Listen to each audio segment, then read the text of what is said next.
Hey, everybody, welcome to Dev Better, the show where we discuss engineering and organizational problems that we've encountered during our travels as a growing software development consulting firm. Today, we're going to talk about some issues that we've encountered with product strategy. To talk with me about that, I have Justin Cullifer across the virtual room, I suppose. Justin, why don't you introduce yourself? Tell us more about you. Thanks, Jeremy. So I'm Justin Cullifer, founder of APG Emerging Tech. Beyond that, I'm a product inventor at heart, and that's why APG Emerging Tech even exists. As Jeremy knows, and now all of you watching now know, Jeremy and I have worked together for a long time in this product development space.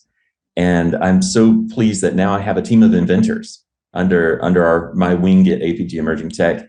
And really, we're focused on product strategy, design, and product management. So that's why we have such good kinship and chemistry with the 7-Factor team. And I'm excited for our conversation today. 100%. Yeah, it's always great to work with people that know how to build products because in our travels, we've certainly ran into situations where that tends to be the bottleneck, which is something we can get to today, along with a few other issues that we've encountered. And Justin and I have known each other for a very long time. We've worked on a lot of projects together and also in previous lives at other companies. So let me, as usual, define the problem, brief monologue. So everybody kind of sit back, grab your popcorn, and let's talk about building products, right?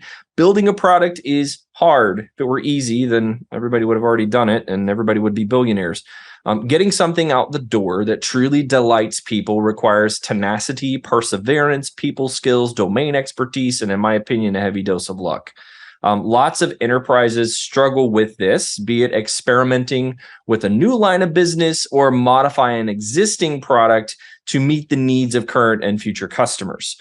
There's an incredible amount of skill that's involved with conceptualizing, prioritizing, and driving features in any product domain.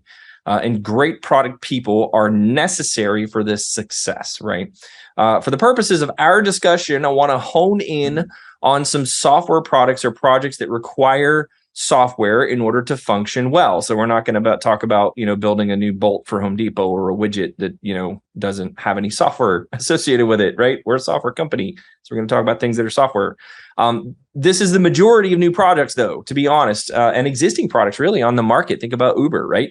In addition to impeccable product people, it requires excellent software engineers in order to build with a quality first mindset and avoiding the dreaded prototype go into production scenario, right? The Venn diagram between good product people and good software engineering has a surprising amount of overlap. Bad product teams typically have walled gardens that limit interaction and force roles and responsibilities to cause teams to become defensive, inefficient, and generally not enjoy what they're doing. Good product teams have open doors to collaboration. They're executed with empathy, kind candor, which is the thing we like to say around here, and the goals of product in mind first and foremost. Engineers, listen. It's not about playing with toys. It's about building a product that gets onto the market and makes people money so you continue to make money and have a job, right? So it takes a generative culture, in our opinion, to build a software product properly. Well, that's another discussion altogether. It should be the single solution to the items we're going to discuss today, apart from a few tactical things that are usually solved with some form of process. And with that, let's dig in. We're going to discuss some base issues that we often see with product implementations and how we can solution them. So number one, instead of my question format, one question and 4 different answers to that we're going to talk about. So number one answer is, what are the basic issues we've seen when it comes to developing a good product strategy? Number one is lack of proper prioritization, which can be over planning and under planning. Go watch the Kanban episode with Colleen Johnson. We'll link it in the description below, to where we talk about software development life cycles and product folks. Over planning and under planning can be huge issues. But from a product strategy perspective, it's also a problem. Justin, talk to us about what you've seen in this space. The times where we have the most issues are when prioritization doesn't actually have criteria behind it. Right. So there's an executive who's seen something and they've become very upset and frustrated or embarrassed. or a customer is called in to a support line and said, this thing isn't working, I don't know how to do this function. Now that's the hottest topic. When really, anytime you're looking at prioritization, you have to have some criteria to benchmark against. So, are we building the right thing? Are we solving the right problems? Are the people we're serving impacted? There's so many different criteria that you can put into this sort of scoring, I guess, for lack of a better term, of what should be our next top priority. And every time I've seen a team deviate from any scoring that they've developed, they run into problems. And it just becomes a classic fire drill episode of, all right, let's dogpile this issue, let's go fix this thing. And meanwhile, everything else gets put on the back burner that was a top priority only 2 hours ago or 24 hours ago or 2 days ago. So, that's one of the biggest things I've seen. I know you felt that pain as well, Jeremy. So what I hear from you is that discipline is what we should be implementing, which is hard, right? Especially, again, the squeaky wheel being the issue here. The first thing I see the first fire that I come across is the fire I need to put out. But the challenge with thinking that way is that you're dealing with perhaps a local fire and you're not seeing the entire building behind you that is about to fall over, right? We need to see the forest for the trees, to use the silly old school adage. And it's important to, when you're doing prioritization exercises, to allow the right people in the room to be able to help you understand the appropriate things to prioritize. We'll talk about this on our fourth point, but technical debt is a thing that I oftentimes see that in products is not prioritized appropriately. We come up with some silly algorithms like 80% feature work, 20% technical debt, which, to be frank with you, because of how non-deterministic developing software is, it's very, very hard to say that you will truly get that 80-20 split, because maybe the 20% technical debt turns into your entire sprint because you uncovered some form of massive scalability problem that nobody thought about. Or maybe, and this is my favorite one, product didn't think about how to paginate and how to view pagination of large data sets. If I had a nickel for every time I've seen this not built properly, it would be incredible. And I remember when you and I started working together, I was like annoyingly harping on, Justin, make sure you do the pagination on all of the screens that show all this data.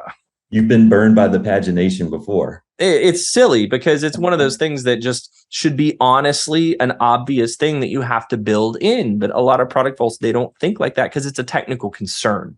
We're dealing with large swaths of data. How do we show that and surface that to a user in an interesting way? Infinite scroll, little pagination controls. There's a billion ways to solution the problem, but people don't think about it when they're in the weeds of, this is my business idea and this is what I need to build and this is going to make me billions of dollars and become the next Uber. It's like, maybe, but if you don't build it right, it doesn't matter how cool your idea is. It's not going to be on the market. People are going to hate it. And you're going to be missing some basic functionality that all these other sites already have.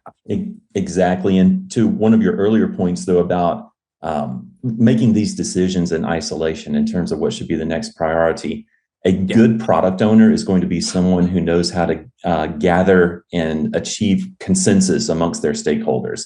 And their stakeholders are both business people and technical people, right? They're the bridge between the two. So they're brokering the peace and talking about all of the pros and cons to make sure that the team is about to work on the next right thing.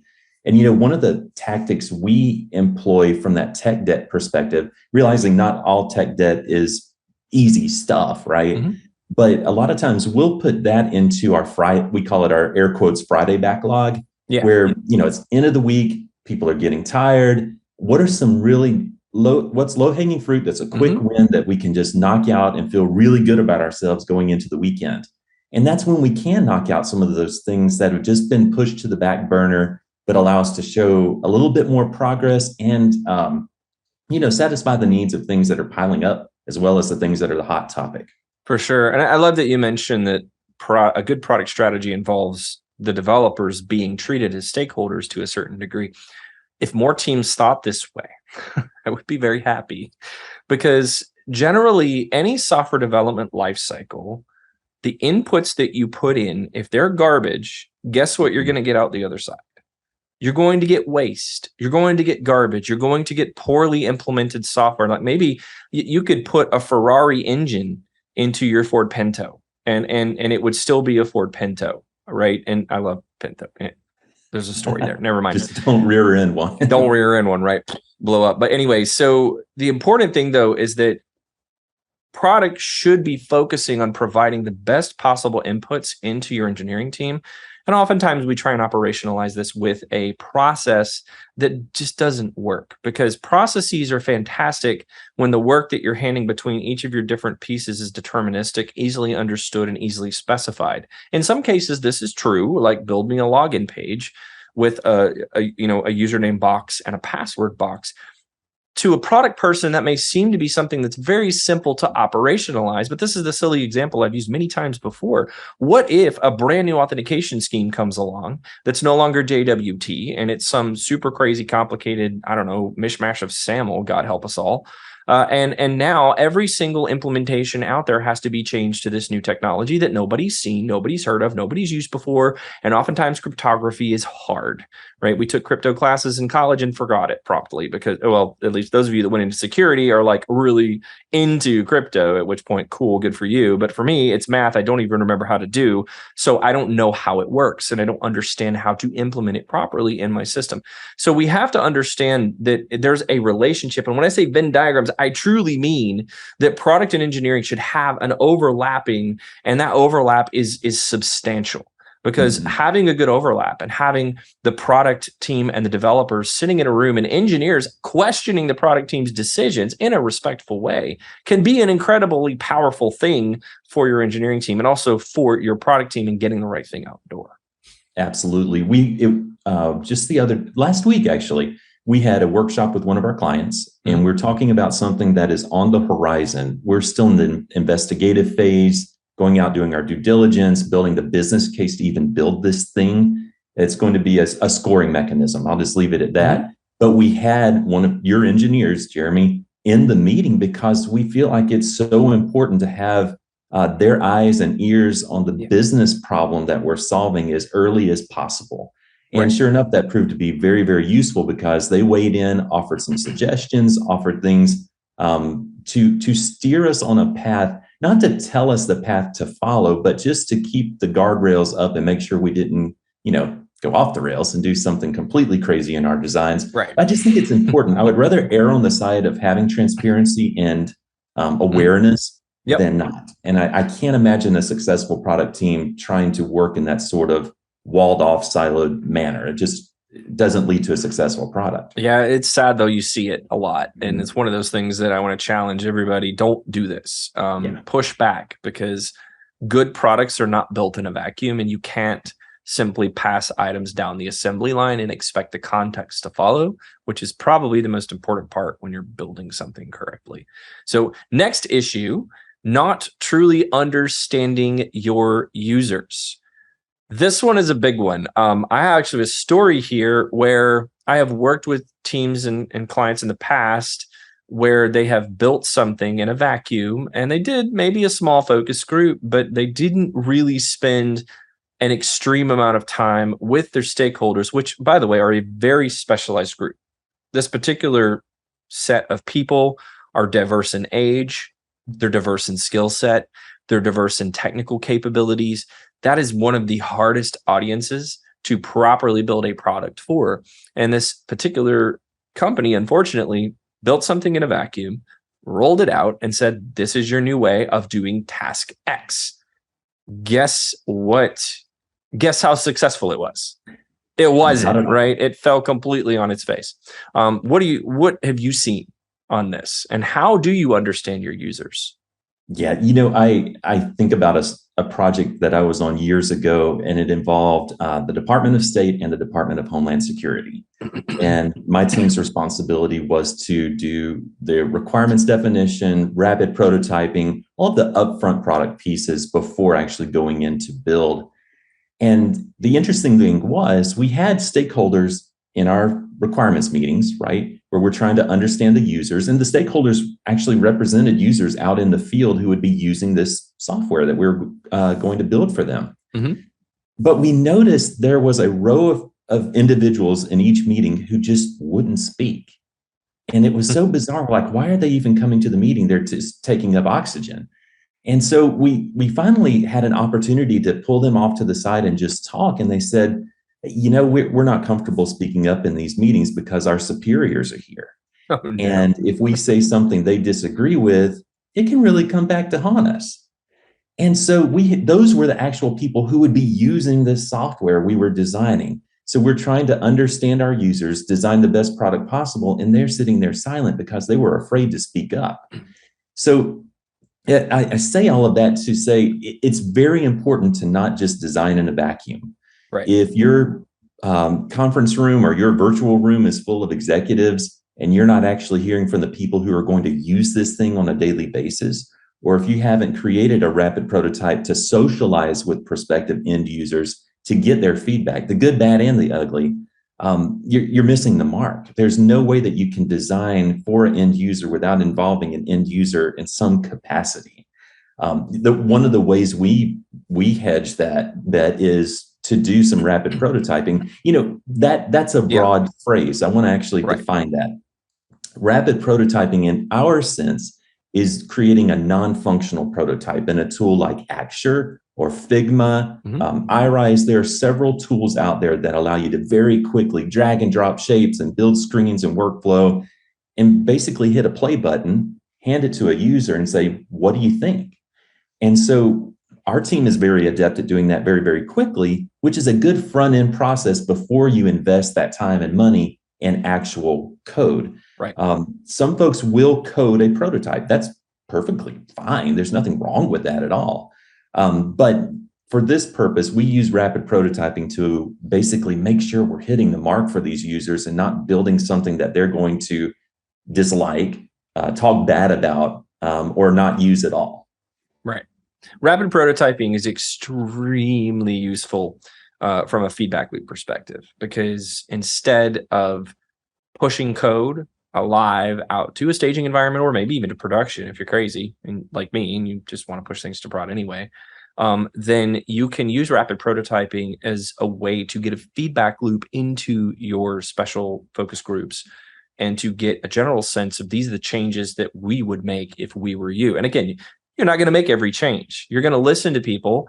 You're going to write it down. You're going to understand. You're going to analyze. You're going to build your hypothesis based on the feedback that you received. Fold that back into the prototype, because maybe you know of a more interesting way to solve the problem than they do, and they're kind of stuck in the standard pattern of 2022 software because you go on the internet and everything we do and use is software these days.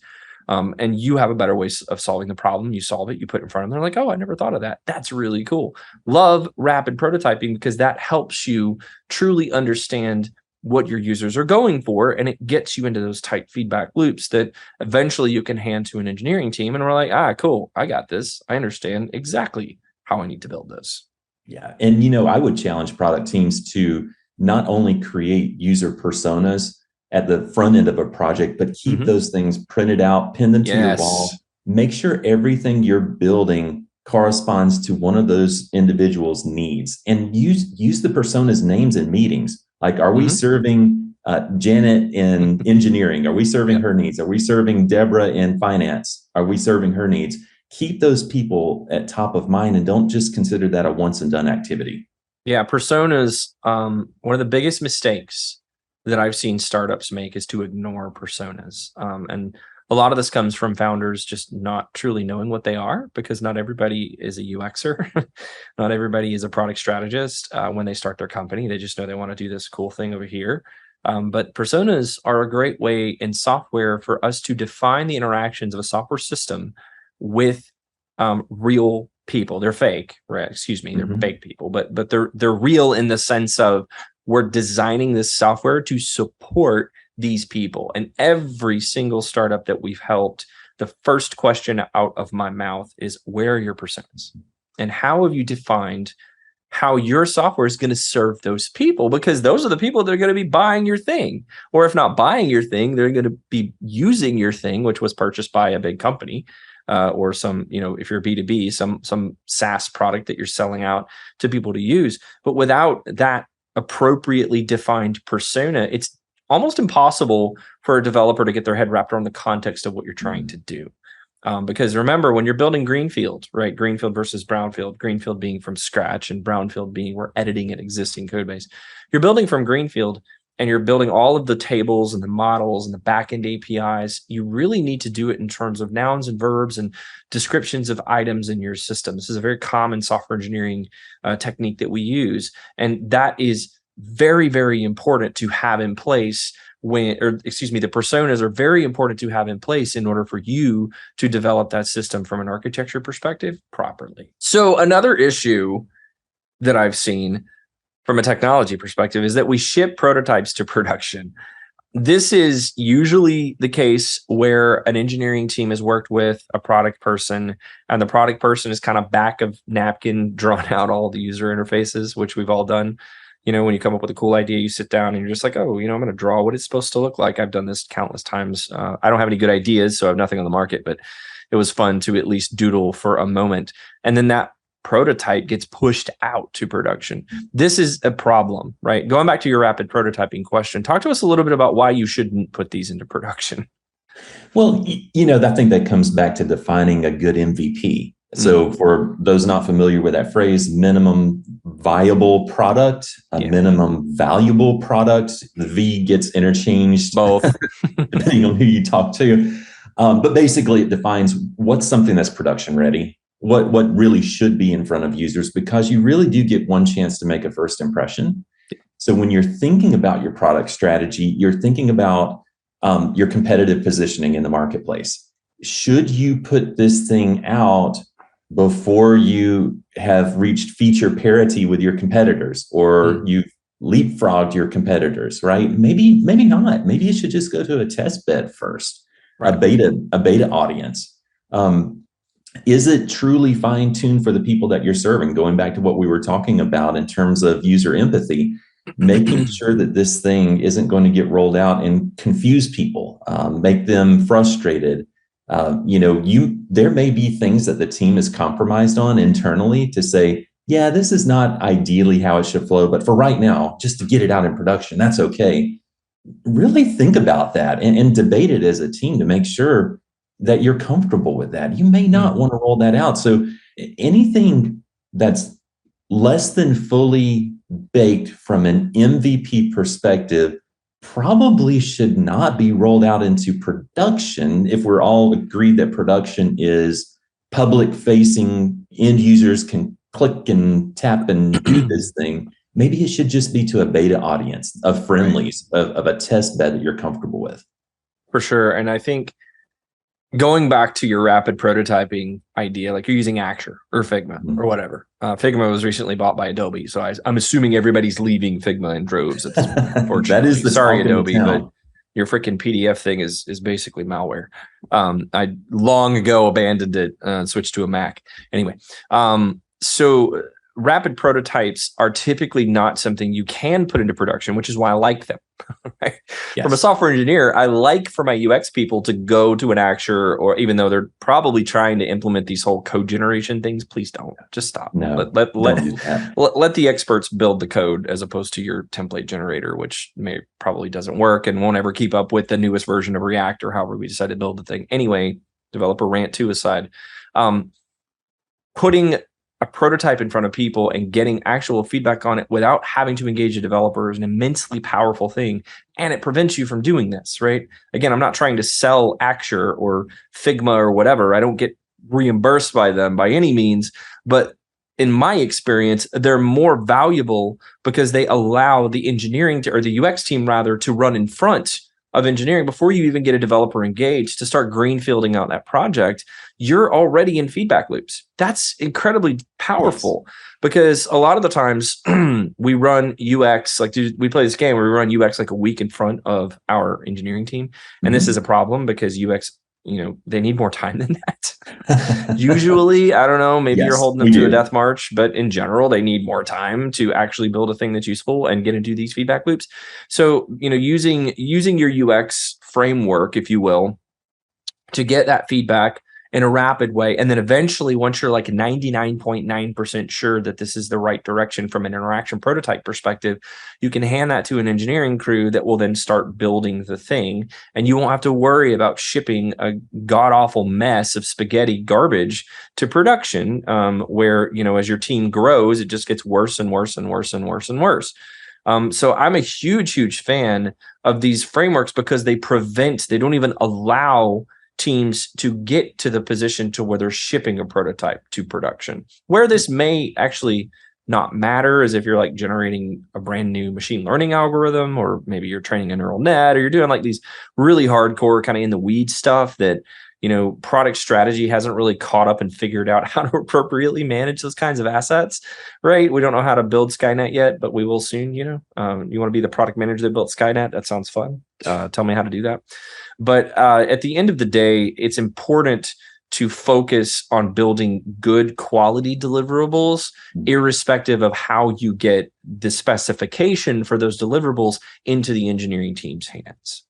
Yeah, I think we've all been on those projects where you may get a user story that has some decently defined acceptance criteria. Maybe a static mockup is attached to it that was created in, I've seen everything from PowerPoint to Visio to Balsamic, a lot of low fidelity stuff, which is fine. I'm always an advocate for folks going visual as early as possible in the process, right? The picture sketched on paper, I can work from that. That's great.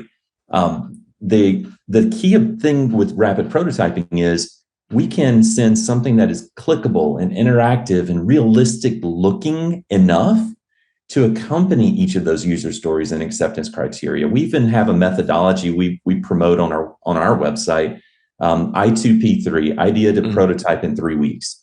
And it's not that every project and every product can be defined in 3 weeks, but if you are one of those business owners who have a back of the napkin idea, and within 3 weeks, we can absolutely vet it and talk about the user personas we're serving. We can rapidly prototype it. We can even mock up a few hypotheticals of what it would look like in very high fidelity in production.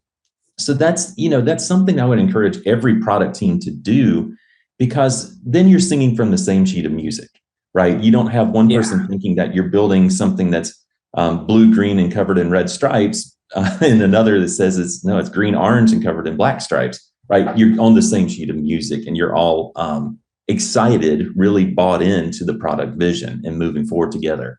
Yeah, I also have to say I've not won all of these fights, but oftentimes when I talk to startup owners or even large companies, the first thing I ask is, where are your wireframes? Where are your high fidelity wireframes, or even low fidelity, what I call an interaction prototype? The definition of that is just an acture that talks about how when you click buttons, what flow you're kind of going through. It may have some animations on there, which are immensely helpful, and a style guide, which tells us what colors things need to be and how you apply those colors and those different interaction pieces in whatever we're trying to build, be it a mobile app or a front end. And a lot of the times I tell startup owners and new companies, you really need to focus on spending the money to get a general understanding of how your product is going to operate on the market. Again, I don't always win these fights. And sometimes they're like, well, you can do that, right? You're developers, right? Theirs are the same people. No, we're not. Engineers, some of them are incredibly talented, and they can do UI, and they can also do back end, and they can do the whole end-to-end build the thing. Those people are unicorns and superstars. They're not everywhere, because I hate JavaScript. I don't want to ever write it, but I have to sometimes.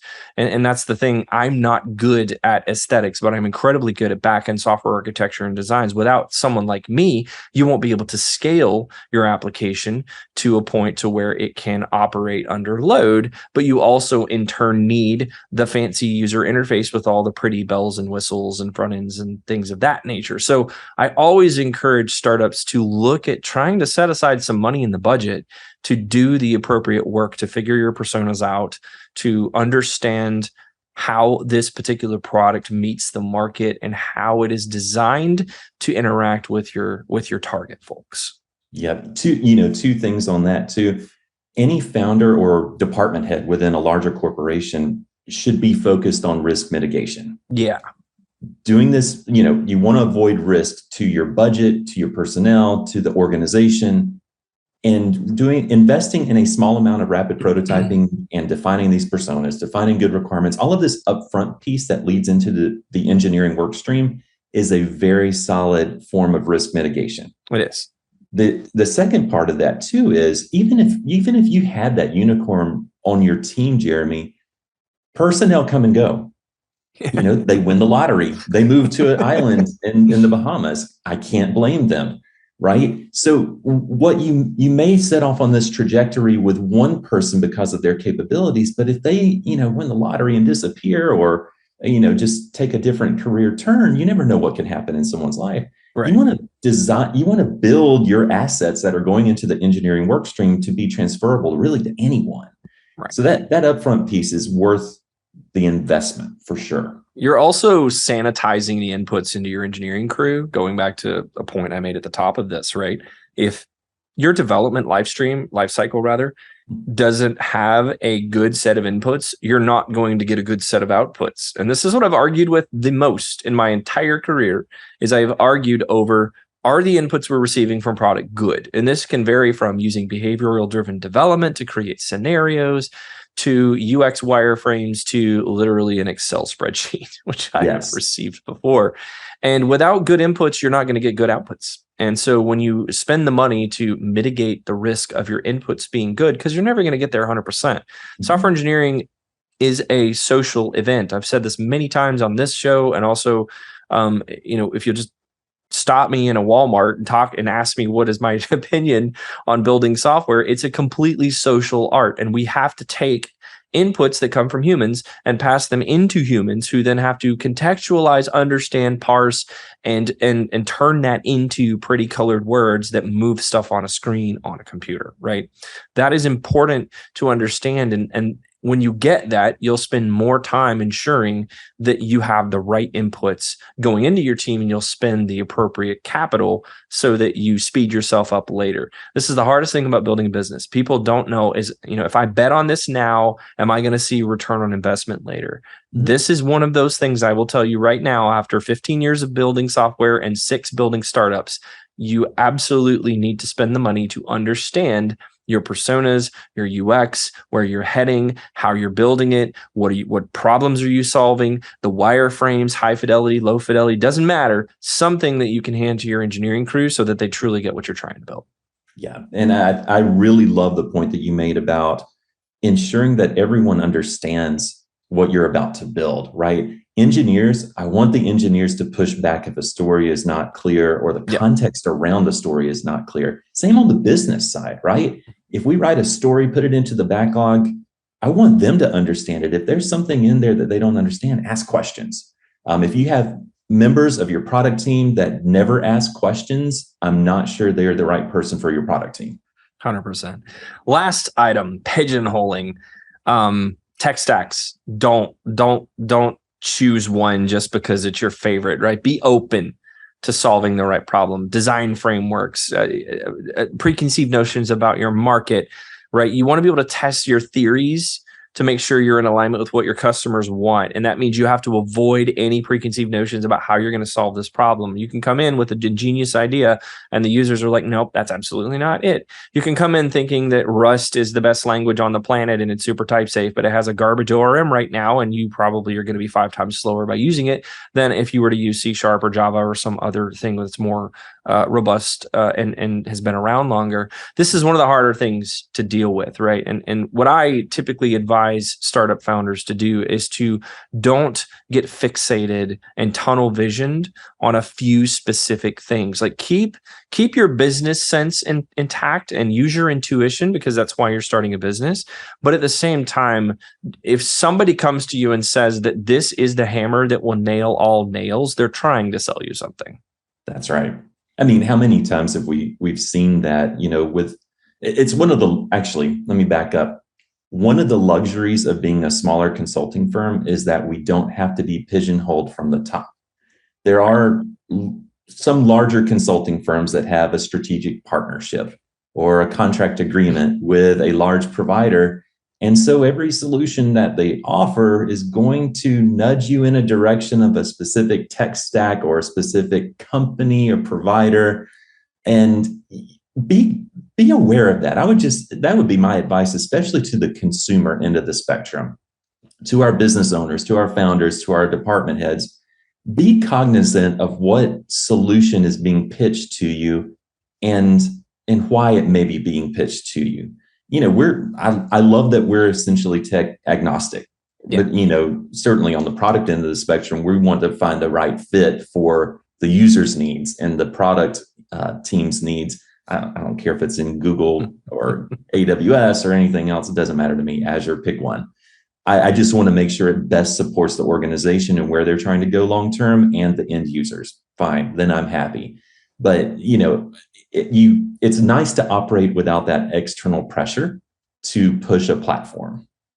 It is. And also you avoid the dreaded vendor lock, which I want to say a thing about vendor lock. You're not going to avoid it in 2022, unfortunately. I mean, the best example I have is Lambdas, which is this way of running code in the cloud, where you just write a function in JavaScript, C#, whatever your favorite flavor is, and you deploy it out to this magical server in the sky, which, again, what is the cloud? Other people's computers, right? We push it out to this magical server in the sky that has some interesting SLAs around when it's going to spin that code up and so on and so forth.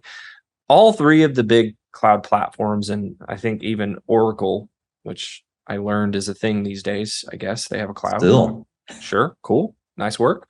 All of them have this concept of running arbitrary code in the cloud via the Lambda idea. Now, if I write a Lambda function in AWS, which is what it's called in AWS, and Azure, it's called Azure Functions, and in GCP, it's called Cloud Functions, I won't avoid vendor lock, unfortunately, because writing a Lambda in AWS does not map to writing a Lambda in Azure Cloud Functions, does not map to writing a Lambda in Google Cloud Functions. So the reason I go on this sort of side path is to state that you shouldn't be too afraid of vendor lock to the point that you can't make a decision. So picking Figma versus picking Axure versus picking AWS versus picking this versus picking that. Now, there are ways we can mitigate that vendor lock, right? Where we can use RabbitMQ instead of SQS, or we can put everything in containers in the cloud. That way, it doesn't really matter if we run it on Azure App Services or we run it on App Engine versus running it in ECS or wherever you want to put this thing, Kubernetes in your own data center, doesn't matter. So you're never going to completely avoid the concept of vendor lock, but you should embrace it, but do your homework and make sure you understand the ramifications of selecting this target technology or framework. That's different than pigeonholing, right? So that's not, I want to make the distinction. That's not the same thing. Pigeonholing is a psychology thing where you think you have to do this because you have some biases towards it. Vendor lock is you're kind of, priced into using this thing because you picked a target cloud that just so happened to price you into using that for whatever reason. Yeah. Well, and I think it all comes back to understanding the product's vision as well, right? If you understand where the product's going, you can pick a better tech stack that's going to support it long term. And that's why it's a good idea as early as possible to dream as big as possible so that your engineers and advisors can come in and say, okay, based on where you might go, we would recommend going in this direction. Right. And I think iterating on that is important. So from a software architecture perspective, a lot of people worship the microservices, God right now. And it's great and it's good. It comes with a lot of complexity that people think comes for free, but it doesn't. Correlating errors across multiple services is hard. You're not Netflix, all right? Unless you're building a Netflix clone. You don't need 200 microservices that are all scaled independently. So you need to think up front as to what a reasonably designed MVP looks like from a software architecture perspective. Align that with personas, align that with well-designed UX wireframes, and then build it, and then test, and then start splitting things apart as necessary. Again, don't try to buy into the most complicated stack because you think it's going to serve you later. It might not. It might be a huge mistake because maybe your SaaS product doesn't scale beyond a couple of 100,000 users. I'm sorry. We all have cool ideas, but maybe your idea wasn't the Uber. Maybe it was 100,000 users and you're making $1 million a year and you're like, dude, I'm good. Like, that's amazing. I'm going to go retire and, buy a condo on the beach in Key West and chill. Right. And that's totally fine. But you have to think in terms of don't pigeonhole yourself into the most complex of the complicated because you think you need it, but also don't pigeonhole yourself into the most simplistic framework because it's easy to get things stood up. As with most things in life, the truth is in the middle. You have to go find the appropriate amount of compromises and things you're willing to live with, and also that gets you some long-term gain in the event that you scale and you need that. Cool. Well, thanks, Justin. This has been fun. Hopefully, everybody has learned a thing or two about some product strategy. I certainly have learned a lot from Justin in my travels with him and talking with him and meeting with him and his team. So I encourage y'all to check out AppGet. We'll put their website in the description below if you want to go check them out. This has been fantastic. Thank you, Justin, for joining us. Everybody have a fantastic rest of your day. Thanks, Jeremy.